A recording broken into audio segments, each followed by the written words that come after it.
Nous sommes au siège de l'ONG Assistance Humanitaire d'Urgence, comme vous pouvez le constater derrière moi. C'est l'ONG qui assiste les personnes vulnérables, notamment les enfants et les mamans. Et nous sommes avec avec Nene Aïssatou et Sofiane. Vous vous souvenez de Sofiane? C'est cet enfant qui est venu au bureau de l'ONG Assistance Humanitaire d'Urgence pour nous demander de l'argent. Et finalement, on n'est plus à ce niveau. On est au plus haut niveau maintenant le concernant. Il s'agit bien sûr de sa prise en charge pour son école, que ce soit l'école coranique, que ce soit l'école française ou encore arabe, ou s'il veut aussi apprendre l'anglais, il peut apprendre l'anglais à partir de là où il sera. Donc, on diarama on wonbe si vous de ONG Assistance Humanitaire d'Urgence aray no famirton non kaka siège ONG wonden do de wondi do e Sofiane kanyum e biro makko wana kumpa ko nginete kun do Sofiane buyo mon haray anditimo baydo ngandi men holluno bodo makko ko wari ka biro do tori men 1000 francs fi ko nyama e haray ka fewndi do men antina yo men feƴƴi au niveau donc ko fewti fi makko fa wana 1000 francs haray ko onto men fewndi do ni haray men hebi partenaire be ƴettube prise en charge makko kanko Sofiane aray fi l'école makko ɗum non simini l'école on aray ko l'école française on simo faala kadi janngugol alquran on simo faala kadi janngugol anglais ɗum ɗon fof haray o waaway janngoyde e nder on école ɗon inneteɗo ɗon haray ko internat école inneteɗo Hajja Ummu e wonnirɗo ka nder nokkure innetede e Téléma Kuria ɗum ko Téléma koya to voilà haray fondatrice on ɗum ko partenaire ɓe moƴƴobere nden ko hajjaɓe wonɓe e nder nde nokkure États-Unis d'Amérique haray ko ɓen woni ko walliri en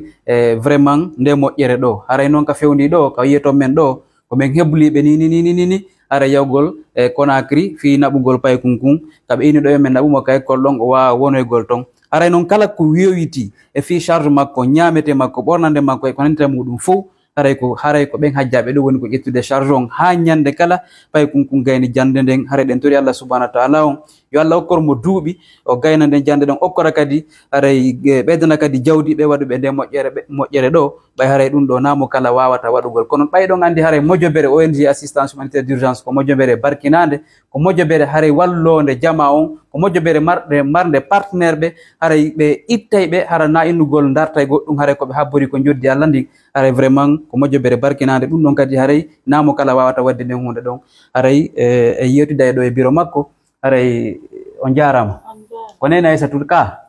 awa haray on nani nde moƴƴere ɗo ko waɗana fiyo ɓiɗɗo mon ɗo ɓayɗon andi ñande me yewno ka mon on innuno vraiment on jonnitimen pay kunkun meɗe wawi yadude makko si woni o haysi ko lanɗo wono e janggo ma hayso woni imamu on Makka haray haysi men artidali pay kunkun ka nokkure mum ko ɗo ha ɗum walduno ɗen awa haray sifa ɗin haalaji on evitay ɗi ɗum woletake goɗɗo ko tampi o ma ko woni o mara haray yo évitu haalgol haalaji ko par ce que kumpay kunko yiwɗon ɗo on anda janggo ko honɗum ko wonoyta en anda kadi ko fi honɗum Allah e imminiri ma wari ka mojoɓere ɗo par ce que na goto tindinimo yo aru ɗum ɗon fof haray ko andugol miijito moƴƴa fi ɗum ɗon so woni o hewti ɗo no gasa hara ko Allah no miijanimo moƴƴereji e vraiment haray ko hewɗi donc haray ɗum woletaki si goɗɗo heɓi ɓiɗɗo ƴetta responsabilité on sine ike yimɓe ɓe wolete sine yaaki kadi ɓe wolete sine yike ɓe woole ko moƴƴi sine yaaki ɓe innama ane aali harale ko gonga par ce que kumpay kun ɗo wana kumpay kun maru kun ɗo duuɓi sappo ukki kun e piiji o hewtirata e suudu waɗa e lebbi o yaali o yahaali lebbi o lototako haray ko wattangol hakkil moƴƴa joni noon on nani nde moƴƴere ɗo fuu ko holla kon fi makko ni ɗen fokkiti Conakry ko ɗum marɗon ko yewton yewton no moƴƴa dey mari ko mi haala onon taw on jarama boy weltanike o ɓay kono waɗi sabu men hiidi kono nattaniramo hanko suudu weltanike kadi ƴettuɓe ɓen charge makko awa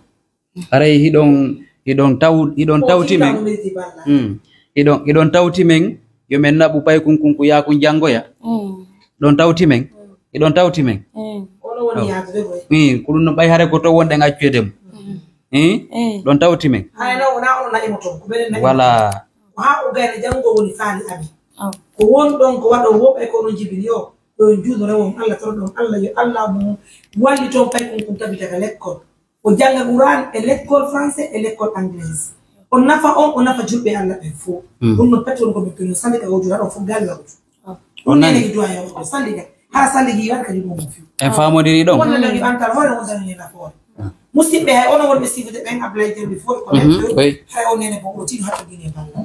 o yiɗen duwamo naatugo par ce que o holliyamo naata couture e huɓtiki tenne palu ka donc yiɗe fala ɓangol machine o naata couture naademo golle o wawa mecce o tabita o jokka golle makko ɗe o danto gowol makko effectivement e fatoniri madame en jaɓi minen gaɗaynatamen koyɗen wondi ka mamum ɗo koyɗen kadi wondi minen ɓen ala jalde goɗɗo ɓen ala sundude goɗɗo ko fi walligol fi anda wotimaɓe plutôt par ce que ko yimɓe jala e maɓe ɓen gasa si ɓeyi ɗum ɗo yaare ɓe weltanoma kadi a faami gasa ɓe yaare ɓe weltanoma haray ko ya wakkilo moƴƴa ta jabu soy on ko yimɓe ɓe wolantama kon ta jabu ɗum accita o ɓiɗɗo ma accita ɓiɓɓe maɓe a faami Sofiane no to ɓoy